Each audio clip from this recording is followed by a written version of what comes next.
Les affaires publiques n'ont plus de secret pour lui. Les vrais enjeux. Les vraies questions.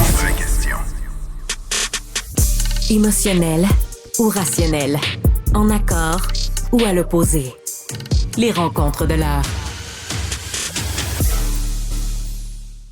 On parle d'affaires internationales avec Stéphane Bureau. Bonjour Stéphane. Monsieur Mario Dumont, bonjour, bon anniversaire, une semaine déjà. Une semaine déjà de presque complétée. Et hier soir, j'ai regardé en bonne partie cette entrevue avec Kamala Harris et Tim Walz, donc le ticket, les deux qui étaient là à table. T'en as pensé quoi? Tout ça, pour ça fait des semaines qu'on espère pouvoir entendre Mme Harris se prononcer sur les enjeux, sur ce qui va être le cœur et le corps de son programme électoral.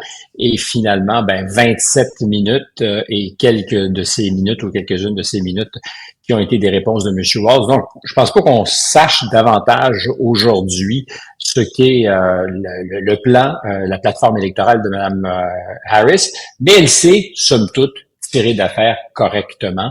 La barre était pas très haute, elle n'a pas été chauffée par la journaliste qui a fait son travail correctement et revenu 2-3 fois au filet pour aller chercher des compléments de réponse là où Mme Harris semblait ne pas vouloir trop ouvrir son jeu.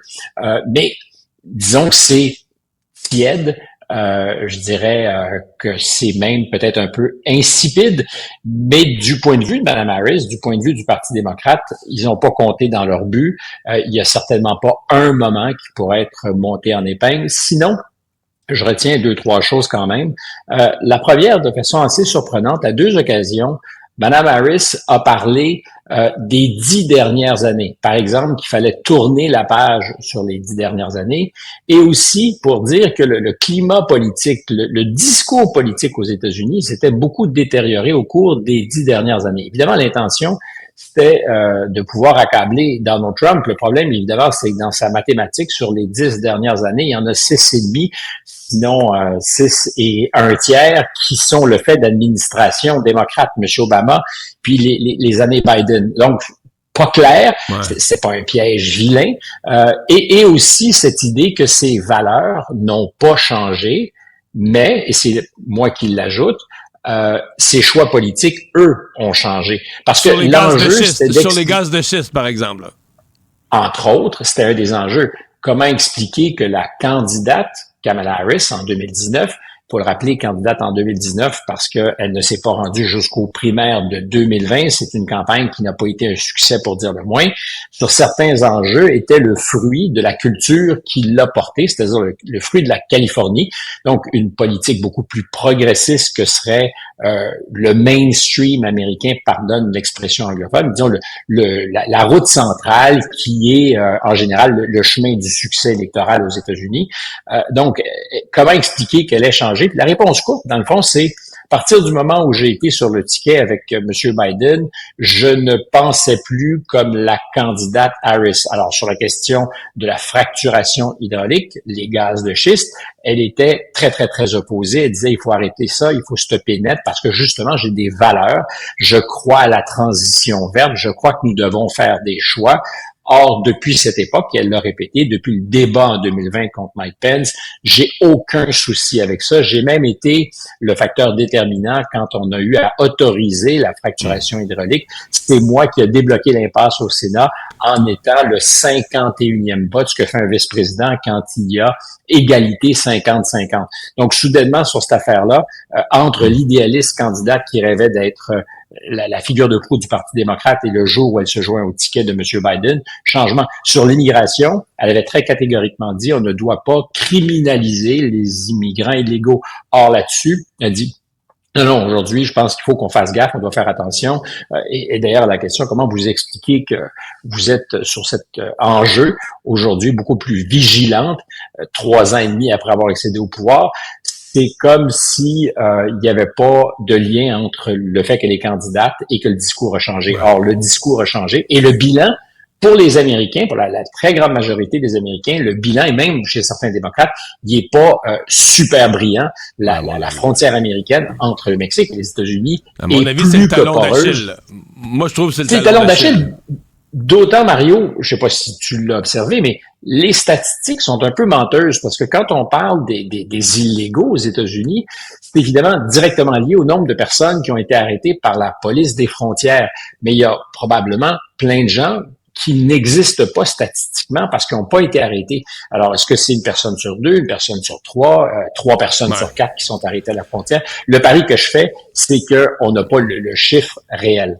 Ouais. Je te lance des observations / questions, là, tu sais, pour t'entendre réagir. L'image. OK, on oublie tous les contenus, Hier, à LCN, il y avait un spécialiste de l'image qui a fait de la politique lui-même là, comme conseiller, qui disait, tu sais, dans un restaurant, assis sur des petites chaises droites, Walz ça met en évidence qu'il est beaucoup plus grand qu'elle. Donc, la présidente a l'air petite. Elle est moins bien éclairée que l'animatrice. Mais, parce que, tu sais, souvent, on imagine, mais là, on n'était pas dans une entrevue. Le one-on-one, l'entrevue 1 à 1, les gros fauteuils, ça fait très présidentiel. Est-ce qu'on veut faire plus sympathique, plus proche du monde, ou être dans un restaurant? Est-ce que c'était une belle image? Est-ce que tout ça faisait professionnel?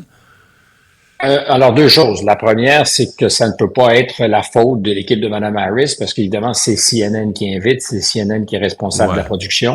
Non, mais ça joue. C'est un facteur. Après ça, tu peux imposer des conditions. On le voit d'ailleurs, ils négocient en ce moment sur la question des micros pour le débat, mais ça se passe effectivement sur la route. T'es pas en studio. Ça faisait partie, j'en suis convaincu, du message de Mme Harris de bien montrer qu'ils sont sur la route, qui sont dans le bus. D'ailleurs, on commence en parlant du Prévost qui est derrière, l'autobus de campagne.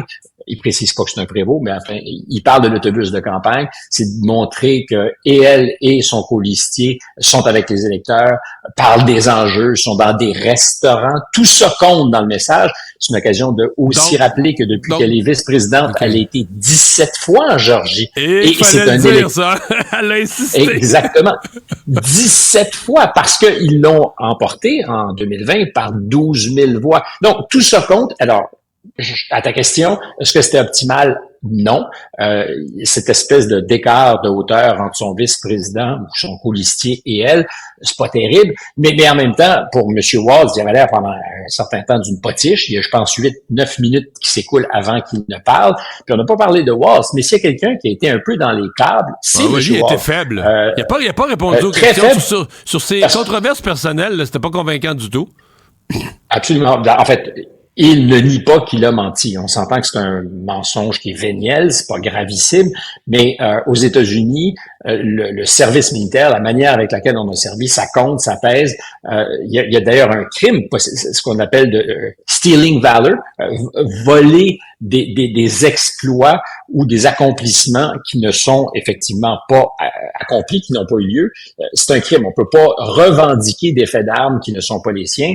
Alors, dans une entrevue et une autre fois, il a dit « J'ai manipulé des armes militaires sur le théâtre des opérations en zone de combat. » Et là, évidemment, il est empêtré dans cette affaire-là. Puis c'est totalement faux, il n'y a pas de doute. Je le répète, c'est un crime véniel. C'est quand même pas la fin du monde. Le gars a quand même servi 24 ans dans la garde nationale. Sur l'essentiel, son bilan est plutôt correct.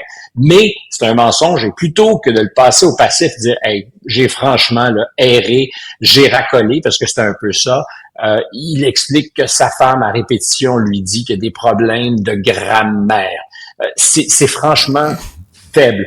Sur la question de la fertilité, franchement, je trouve qu'on est dans la vie privée. Est-ce qu'il a choisi d'exprimer les choses telles qu'elles ont eu lieu? Enfin, je trouve que ça, c'est plus frontière. Mais sur la question militaire, il s'en tire correctement, mais la réponse courte, c'est qu'il a menti et on l'a compris. Puis c'est pas la fin du monde, mais il y aura à vivre avec ça. J'ai été étonné quand même. J'ai fait, peut-être c'est quelque chose que tu sais pas, mais j'ai fait quelques entrevues politiques dans ma vie. J'ai des souvenirs de ça, Mario. J'ai même le souvenir de t'avoir accompagné sur la route pendant des heures en direction de Kakuna. Je m'en souviens très bien. Ce que j'allais dire, c'est la question, c'est quoi le premier geste que tu ferais si t'étais élu? Si t'étais élu, dans leur cas, t'arrives à la Maison-Blanche. Écoute, sans joke, là, tu te promènes avec la réponse à ça, là, tout le temps, le prêt comme, je sais pas, là, tu sais, comme un chasseur, là, tu comprends, a toujours son arme prête à tirer au cas où un canard passe.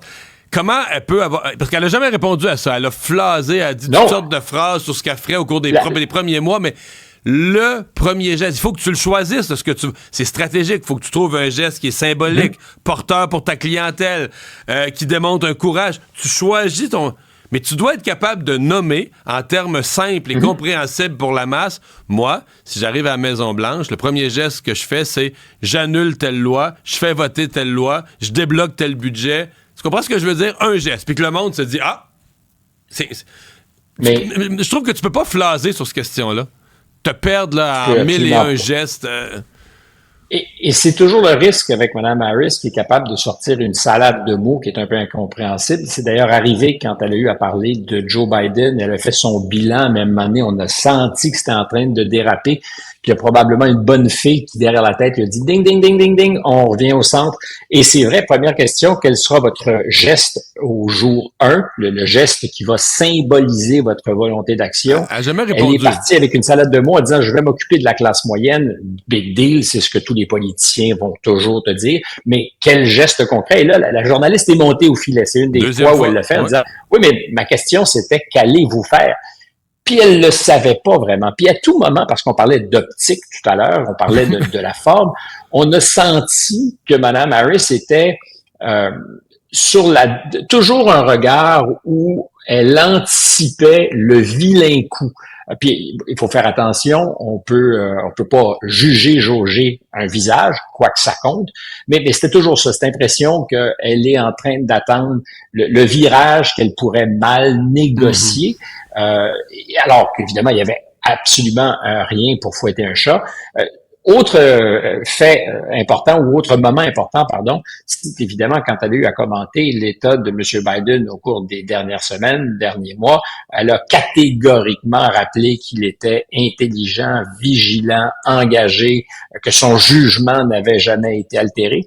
C'est peut-être pas la pire des stratégies dans la mesure où tu veux pas admettre que tu as vu des choses qui t'inquiétaient, mais en même temps, il y a un nécessaire décalage entre ce qu'elle dit et ce que les Américains maintenant ont d'opinion à l'endroit du président Biden. Puis je termine, je sais pas si on est rendu là, mais en matière de politique étrangère, il y a quelqu'un qui dort sur ses deux oreilles en ce moment, c'est Benjamin Netanyahou. Il y a absolument aucune raison de s'inquiéter parce que objectivement, dans la course, son meilleur allié, c'est Donald Trump. Mais Mme Harris, ça fait 2 fois qu'elle le fait. Dans son discours à la convention du parti la semaine dernière, encore aujourd'hui, je suis irrévocablement, sans l'ombre d'un doute, derrière Israël, de son droit de se défendre. Il y a la question, est-ce que vous pourriez faire pression pour accélérer des négociations? Seriez-vous prête à considérer suspendre des livraisons d'armes? Il n'y a absolument aucun doute. Elle répète, ça prend un deal pour solutionner. Faut voir que ça fait 10 fois, 20 fois, je sais pas, que l'administration annonce qu'un deal, un cessez-le-feu est à l'horizon, et il n'est pas livré. Donc, la frange plus progressiste, pro-palestinienne, qui avait boudé M. Biden, ne peut certainement pas être rassurée par ce que Mme Harris a dit hier soir. Et ma conclusion personnelle, ceci dit, c'est que je pense pas que quelqu'un ait pu vraiment changer d'idée. J'essayais de penser, puis je l'ai pas regardé. D'aucune façon. Mais si t'aimais Kamala Harris, ça fait très chaleureuse, très sympathique. À mon avis, tu l'aimes encore. Si t'étais pas convaincu d'elle, je vois mal comment tu pourrais sortir de là en disant « wow », là, tu sais. J'ai l'impression que c'est un événement, ça nous reporte au prochain événement, au débat, mais j'ai l'impression que c'est un événement qui n'aura pas été un point tournant hier soir. Juste un passage obligé, elle s'est pas enfargée, puis on continue. Et c'est beaucoup, je dirais, la saveur de cette campagne de la part de Mme Harris. Alors, il y a un vrai contraste entre quelqu'un qui prend des risques, qui dit des choses qui, des fois, sont énormes, mais qui se commet sur plein d'enjeux, qui accepte d'aller dans le ring, de débattre, de parler, de donner des entrevues, puis quelqu'un qui joue vraiment sur les fesses, pardonne l'expression, mais c'est un peu ça. Et t'as raison, je pense pas que l'opinion de beaucoup d'électeurs a été bougée hier. Et ça va finir par avoir un impact parce que je crois qu'on est à l'acmé, au sommet de la popularité et de l'effet nouveauté de Mme Harris. À partir d'aujourd'hui, je peux me tromper, mais je doute qu'ils augmentent beaucoup. Le risque, c'est que ça ait plafonné et que ça commence à régresser. Il y a quelqu'un que je suis beaucoup aux États-Unis, Mark Alperin, qui est un ancien, je pense, directeur de l'information à ABC, qui surveillait toutes sortes de sondages, y compris des sondages privés qui n'ont pas vocation à être publiés, qui disaient c'est beaucoup plus serré qu'on ne le dit, particulièrement dans les fameux États pivots, et je le pense aussi. Et en ce moment, il y a un écho médiatique qui donne à penser que Mme Harris est dominante partout. Je pense que les chiffres et les intentions de vote sont beaucoup plus entêtés que ce qu'on lit. Et il y a beaucoup d'électeurs américains qui n'ont pas bougé, changé d'opinion sur Mme Harris et qui ne voteront pas pour elle. Alors, je crois que pour les 65, 6, 7, 8 jours qui restent, ça va être très serré. C'est banal à dire, mais beaucoup plus serré qu'on nous le dit en ce moment. Merci Stéphane. À lundi. À lundi. Bon week-end. Bon week-end.